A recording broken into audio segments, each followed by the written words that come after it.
دا خو غرق شو. اگر دا بیان تر اخره پورې واورئ انشاءالله ستاسو به ډېره فایده وشي. ویډیو لایک کړئ، کمنټ وکړئ او چینل سبسکرایب کړئ. عزیزانو لوی خطرناک ټایم چې دی په زندګۍ کې هغه د زنکدن ټایم.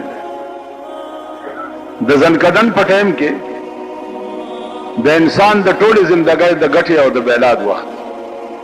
که دغه وخت کې سړی د لغزش د شیطان نه محفوظ پاتې شو خو عمر له کامیاب شو، او که دغه وخت کې لغزش د شیطان کې دی گیر شو نو عمر له تباه شو. که تاسو خیال وکئ مونږ خلک چې دعا کوو نو دا وایو چې یا الله زمونږ آخره خاتمه ښه. آخره خاتمه چې ده هغه دغه د زنکدن وخت و،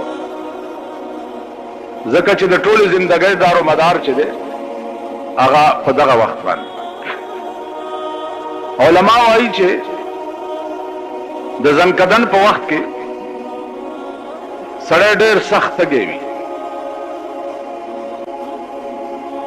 او دا وخت کې دی دا وایي که دا د ټولې دنیا دریابونه زما په دې خوله کې څوک راواچوي نو زما تنده به پې دفن شي.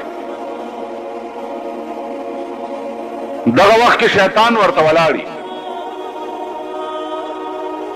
او یو لوی کټوره لاس کې نیولې او دې سړي ته وایي چې تو وایې چې دوه خدایان دي نو دا یخې اوبه به درکړه. نو دکه دنیا کې ژوند د ایمان په کمزورتیا کې تیر کړی وي نو د هغه وخت کې وایي چې دوه نه درې دي خو دا اوبه راکړه. نو هغه کټوري کې علما لیکي چې اوبه هم نه وي، د شیطان پکې متیازې کړي،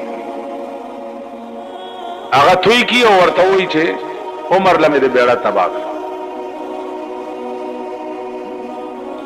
نو زما عزیزانو عرض دا انکشاف څنګه شوی؟ مولانا تھانوی رحمت الله علیه لیکلي چې یو بزرگ وفات کېده نو لوی لوی علما ورته ناست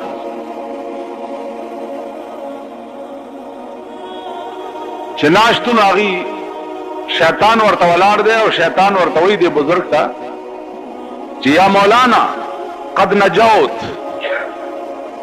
مولانا صاحب خلاص شوی رانه. اوس دا علما چې دی لګیا دي و اشهد ان لا اله الا الله و اشهد ان محمدا عبده ورسوله. خو دا سړی چې کوم مړ کېږي دی وایي چې لا لا لا لا. دا علما ریان شو چې یا الله مونږه شهادت وایو او دی وایي چې لا لا. د دې خدا معنا چې زه د الله د توحید اقرار نه کوم، دا خو غرق شو. په دې کې د خدای شان او د دې سړي تبه وشلېده او حالت یې لږ ښه شو. چې ښه شو دا علما ورته وایي چې مونږ خو دې غرق کړو، مونږ درته کلمه شهادت ویلو او تا ویلې چې لا لا. بزرګ ورته وایي چې ما تاسو ته نه وی چې لا لا، تاسو سره جخت شیطان ولاړو. هغه راته وایي چې یا مولانا قد نجوت، مولانا خلاص شوی رانه. وی ما هغه ته وایي چې لا لا دا خلاص نه یم، مخکې ډېرې مرحلې پاتې.